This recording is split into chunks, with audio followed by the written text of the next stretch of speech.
Like, share, and subscribe.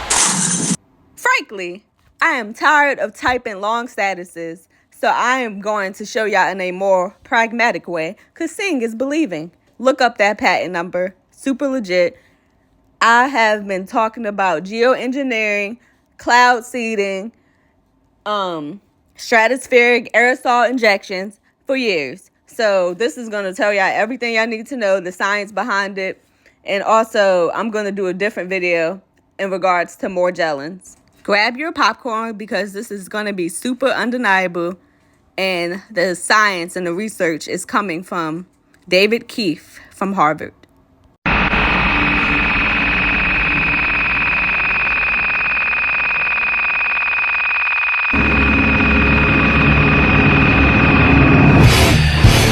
Like, share, and subscribe to the ultimate paradigm shatterer.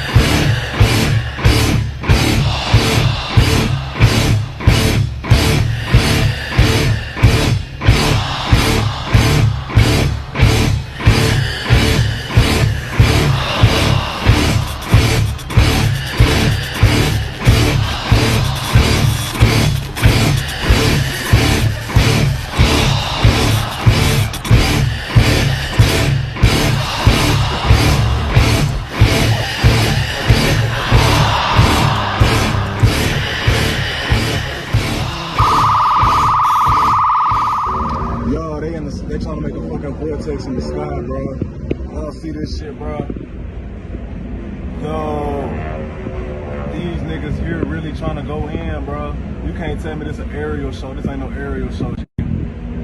Fuck no, bro. This next story is so unbelievable, we didn't think it could possibly be true. But after receiving thousands of records and declassified reports from the Army, it's confirmed that during the Cold War, the United States military conducted secret tests on unsuspecting people in the city of St. Louis. Lisa Martino-Taylor's life work has been to uncover details of the Army's ultra-secret military experiments carried out in St. Louis and other cities during the 1950s and 60s. This study was secretive for a reason. They didn't have volunteers stepping up and saying, yeah, I'll breathe zinc cadmium sulfide with radioactive particles. These Army archive pictures show how the tests were done in Corpus Christi, Texas in the 1960s. In Texas, planes were used to drop the chemical, but in St. Louis, the Army placed chemical sprayers on buildings and station wagons. City officials were kept in the dark about the tests.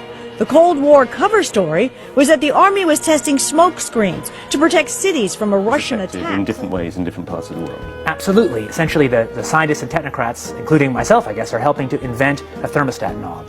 But it's much easier to invent the knob than to figure out who should be in charge of it in a world with many states. No, indeed, and I want to come on to the governance, but I want to ask specifically about the science of this, which is how far can you tell whether the effects of cellular radiation management are then going to cause perhaps a catastrophic loss of rainfall in a certain part of the world. At the moment, it seems to be hazy, this. I think it's not as hazy as that. So using exactly the same climate models as we've used to estimate the problems with CO2 in the atmosphere, the underlying climate problem, we've applied those same models and same techniques to look at this.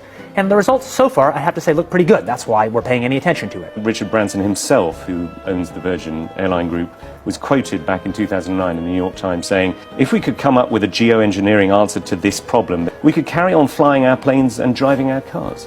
Is going to cost a lot of money. And yet I mean, let's be clear here, you and your company are after Branson's money. The cheapest thing to do is to use the atmosphere as a waste dump. And if we want to stop doing that, we must have laws that restrict the ability to use the atmosphere as a waste dump. My question is, are you not concerned that you and your company, Carbon Engineering, is looking for money from people like Richard Branson? It's funded, I think, in part by Murray Edwards, who is a key figure in tar sands, which is seen as one of the dirtiest fuels on the planet. It is. Are you not slightly concerned about the people who you're getting into bed with? I'm happy to take money from serious folks who have a broad set of interests. No problem. First of all, I should say, for work on SRM, on these very high leverage technologies that have security concerns, I believe there should be no private action, there should be no for-profit action. I believe it would make sense for SRM to actually restrict or eliminate the possibility of patenting. Isn't your company involved in several patents at the moment? This is the difference. So for capturing CO2 from the air, that's an encapsulated small technology, which can be regulated by the normal laws. It's inherently expensive, so there's no risk of sucking all the CO2 out of the air because it costs so much. Any technology you have that removes CO2 will have local risks, maybe unacceptable risks, but those risks can be managed by the normal local risk management we have. So I think that I'm happy to see private action on cutting emissions by making solar power or electric vehicles or capture from air. I'm not happy to see public action on technologies with this huge leverage, like putting particles in the stratosphere.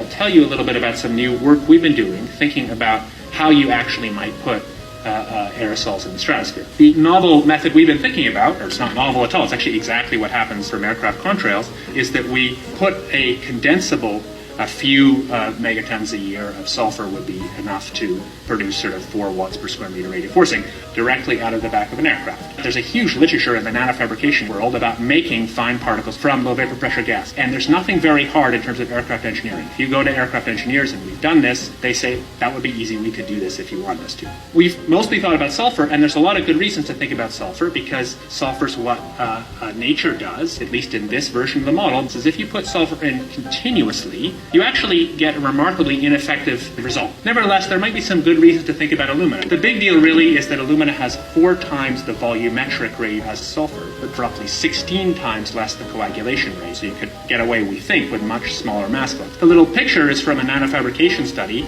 which shows you can make high-quality alumina particles just by spraying alumina vapor out, which oxidizes. So it certainly seems pretty cost-effective and easy to do this with aircraft that are not very different from conventional aircraft. High-class business jets like the Gulfstream have wing designs that are very efficient. So with slightly different engine choices, they can easily deliver large weights up to sort of 20 kilometers or a little higher. And you could do that by either building new versions of these aircraft or even re-engineering existing aircraft. We have engineering firms that can do it. So you go to an engineering firm and you want this done. They don't say this is hard or unusual. They say, okay, yes, we could do it. Once you realize you can make things by direct condensation from vapor, then all sorts of different compounds are possible. But it's much, much harder to actually figure out the environmental risks and effectiveness of these new methods than it is to cook them up. Aerosol geoengineering looks like it is so cheap that the cost is basically not going to be an issue. That means that implementation decisions will be risk-to-risk decisions. So the key factors are this is fast, it's cheap, and it's inherently imperfect. It cannot compensate for the amount of CO2 in the air. On a commercial basis, I do absolutely no proprietary commercial work on solar radiation management because I think such work would be wrong.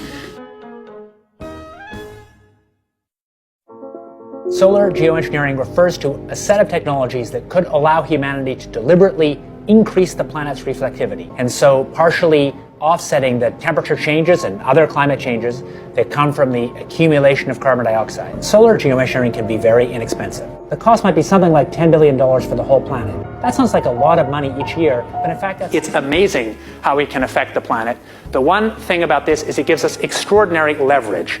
This improved science and engineering will, whether we like it or not, give us more and more leverage to affect the planet, to control the planet, to give us weather and climate control, not because we plan it, not because we want it, just because science delivers it to us bit by bit. What is geoengineering? It's really 2 very different things. One is ways that we would alter the amount of sunlight the Earth absorbs, and so cool the planet, partly offsetting the effects of carbon in the atmosphere, and that's called solar radiation management, or in some technocratic way, SRM. And the other one is to take carbon out of the atmosphere, so-called carbon dioxide removal. Before we get on to solar radiation management, let me ask you about the carbon dioxide removal.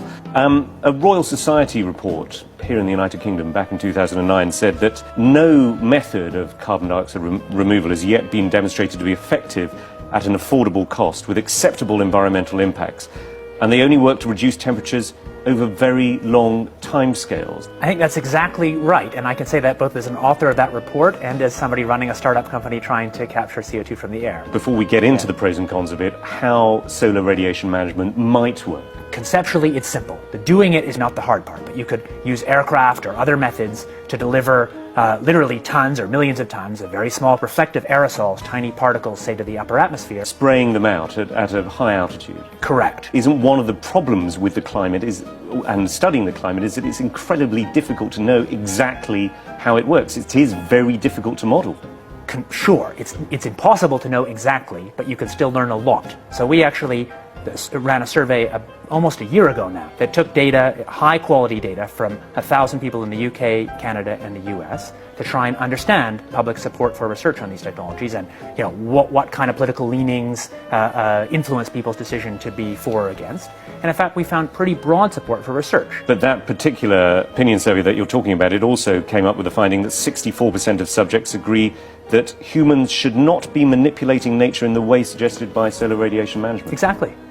Well, that would suggest that there isn't particularly broad support at the moment for the theory behind this. There's not broad support for doing it, and I think that's quite a healthy thing. I mean, I'm one of the people who, maybe starting 20 years ago, most helped to open the door to get public conversation going on this data. How do you think, in that case, the public can be convinced, given that there is, as we saw with this project in Britain, tremendous skepticism even about research at what you say is a very, very benign level? Public opinion will evolve over a long time, and from my point of view, the goal is to try and make that public opinion be able to be shaped by facts as well as possible, and also shaped by people's values. It's not to promote this. So actually, well, it is in part to promote this. I mean, you're a great enthusiast for this, and as you said, you have your own private company, which is... At my private company, we're focused on a very different part of it, which doesn't suffer from these governance challenges. But it is all to do with the issue of geoengineering. Actually, I mean, you know, it's an incredibly sensitive topic. I actually don't think my job is promoting it. My job is to help clear thinking and clear knowledge about the tools we have to regulate climate risk, among them this one. And I'm perfectly prepared to find that results show that we should never do this. So if it works, and again, we don't know it does, it provides some protection in the near term. Isn't there a problem, though, that you could end up with different effects in different parts of the world? I mean, you could, for example, find that... Ow!